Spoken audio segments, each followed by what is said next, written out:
And I mean, Caitlin, the weather is definitely a lot nicer than it was just a few days ago. Yes, definitely a little bit warmer, which I think everyone appreciates, Courtney. Yeah, and by a little bit, we're talking over 20 degrees from Sunday morning, at least, when we woke up in the low 20s. Take a look at this now. We're in the mid to upper 40s, 49 in Gordon, 47 in Warner Robins, 46 in Montezuma, 48 in Forsyth, and 46 in Eastman and in Wrightsville. I want to say Macon is at 46 degrees right now. So this data point seems to be struggling a little bit over the past couple days. In fact, National Weather Service didn't even ring in a high temperature for Macon yesterday because the data point was incorrect. So we're taking that number with a grain of salt. More than likely you're in the mid 40s as well for those of you waking up in Macon-Bibb County.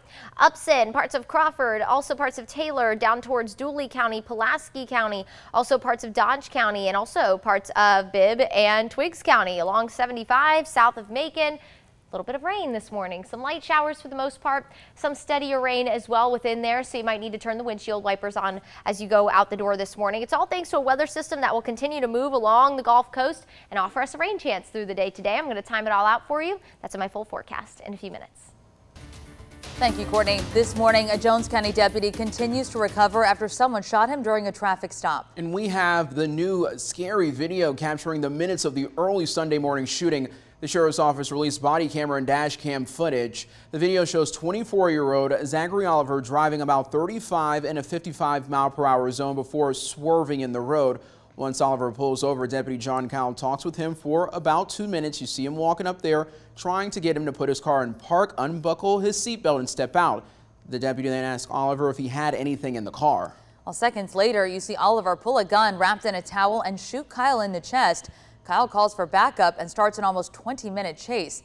Deputy Kile never stopped, even though Oliver shot him. He stayed in the chase until deputies were able to arrest the 24-year-old. You'll see that the deputy, he passes the ambulance that's actually coming to give him medical attention.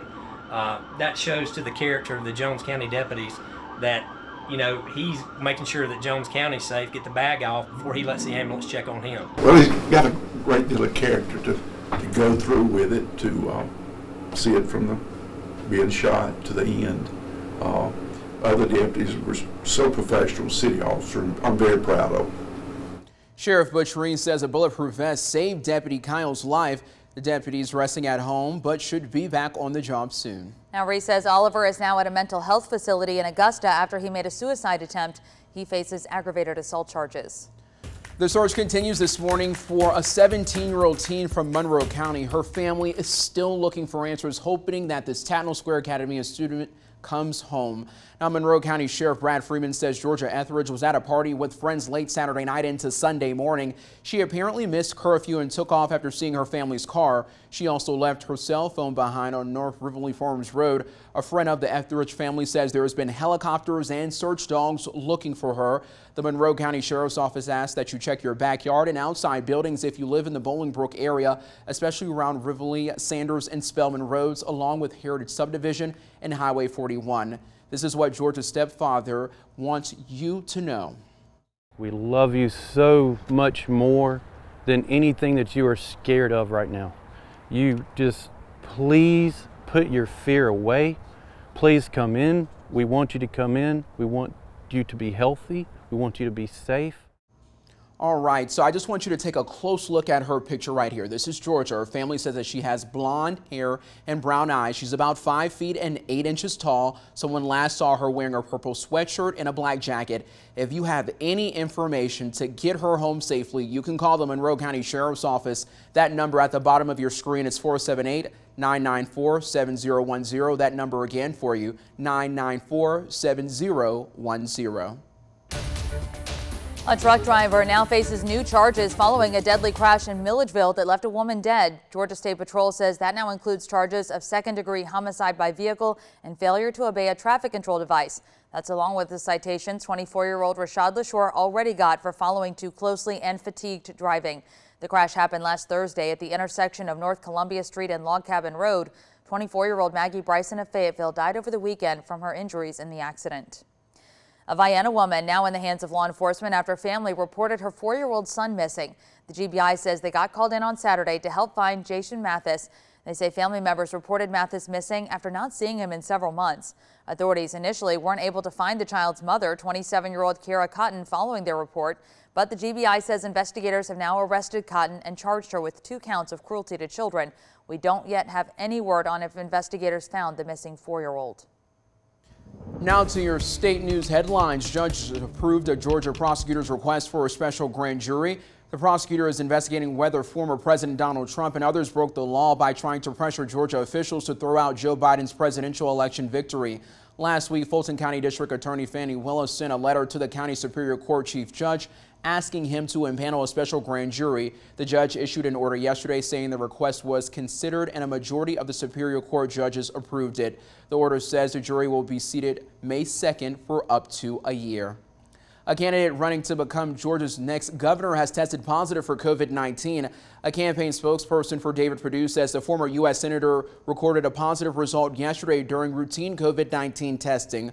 The spokesperson says Perdue is vaccinated and boosted, and as of last night, he did not have a fever and wasn't experiencing any symptoms. The spokesperson says he will isolate and plans to return to in-person campaigning as soon as possible. Turning now to the roads, one in Macon will get some upgrades. Lights and sidewalks are coming to Old Clinton Road. The project is in the first priority under Irene's Law, which passed through the Bibb Commission last week. County leaders have not yet awarded a contract for the project. After the Old Clinton Road updates, the county's next priority is making the same upgrades around other schools in Bibb County.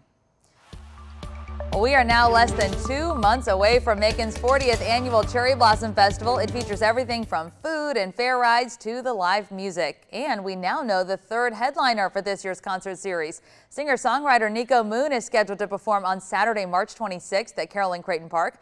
The RCA Nashville Breakthrough Artist topped multiple charts with his platinum-selling debut single, Good Time.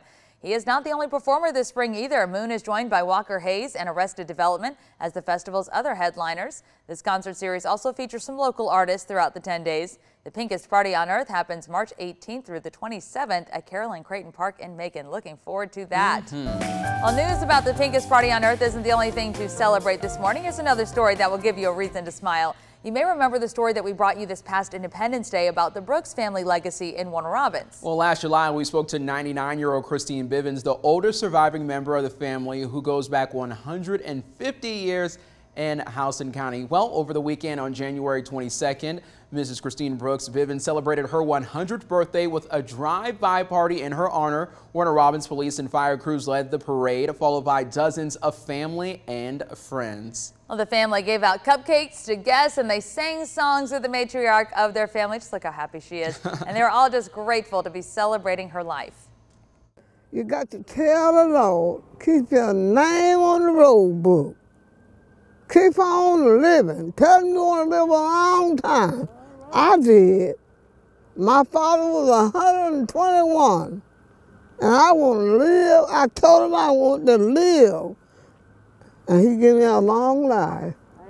You better preach, sister. Make me want to do a little church shout this morning, Caitlin. Now, Bivens was one of 15 children born to preacher Bob Brooks and his wife, Beulah. As you heard Bivens say, her dad, Bob, lived to be 121. Beulah was 99. A big congratulations to her. How exciting. Wow, that is amazing. And don't forget, if someone you know is turning 100 or older, we would love to celebrate them. Send a photo with their name, where they're from, and a little about them. Text them to the number on your screen, 478-752-1309, and you might get a shout out right here on 13 WMAZ Morning in one of our heartfelt 100 segments. The time is now 6:38 a.m. and I mean, Courtney, it would be absolutely amazing to make it that long here on Earth. More than 110 years old? You know, I've heard multiple times 105, 106, but I don't think I've ever heard someone living to 121.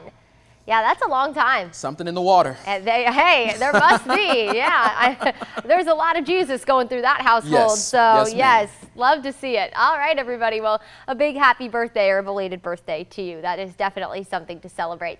All right, everybody. We are going to talk about the weather, of course. Yesterday, you might be saying, that's strange. There's no high temperature yesterday. Well, that is correct. That is not, I mean, it is technically a data error, but the data point at Macon that gives us our temperature was running very warm yesterday. So the National Weather Service, when they realized it, they said, oh, well, we didn't get that warm, so we're just not going to put a temperature there for the day.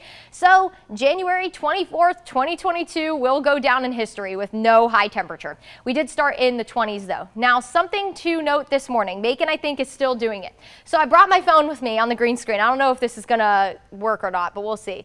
So we're going to take a picture. And I'm pretty sure this says 47 degrees on here. I know y'all probably can't read that, but it says 47. Oh yeah, you can kind of see it. 47 degrees. Well, on our map here, it says 56. Now, do I trust Snapchat's temperature?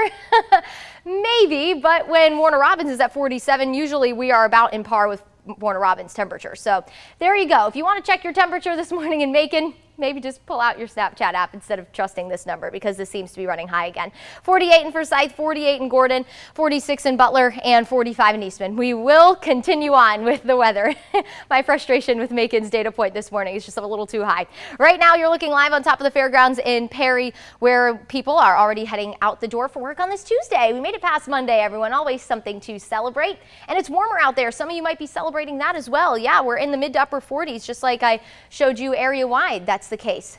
Definitely warmer than the low 30s and warmer than the low 20s we were in on Sunday morning. Now, we are also adding some rain to the mix. We have some rain rolling mainly south of Macon along the 75 corridor in places like Houston County, Crisp and Dooley County, Taylor and Macon, Crawford, also Upson County and Dodge County. It looks like parts of Wilcox and Pulaski County getting some light rain. That's what we're dealing with for the most part, and that is what we will generally experience today as this low pressure center continues to roll along the Gulf Coast and our cold front pushes it to the south. But notice the way low pressure rotates counterclockwise like that, that's helping to pump in a lot of moisture, which is offering us that rain chance currently. But also with that moisture getting pulled in, we have a blanket of cloud cover this morning, and that's keeping us warm. So we can thank that low pressure center not only for the rain, but also for the warmer temperatures this morning. It's helping give us that cloud cover. Through the day today, as this continues to move off to the east over the peninsula of Florida, we'll mainly look south of Macon for a rain chance. In the meantime, that cold front is starting to push in as well. That's going to keep this system south of town, but we will, of course, have that rain chance. As this front moves in, it'll also be breezy. Expect wind anywhere between 5 to 10 with gusts maybe as high as 15 through the day. Behind that front, we're waking up back in the 30s, so hold on to the 40s while they last. We'll be in the mid 30s tomorrow morning, back in the low 30s Thursday. Another front rolls in Friday. We could maybe get a stray shower out of that. And then we'll wake up in the low to mid 20s with highs only in the 40s through the weekend. Sunshine in mid 50s will be on the way to kick off next week.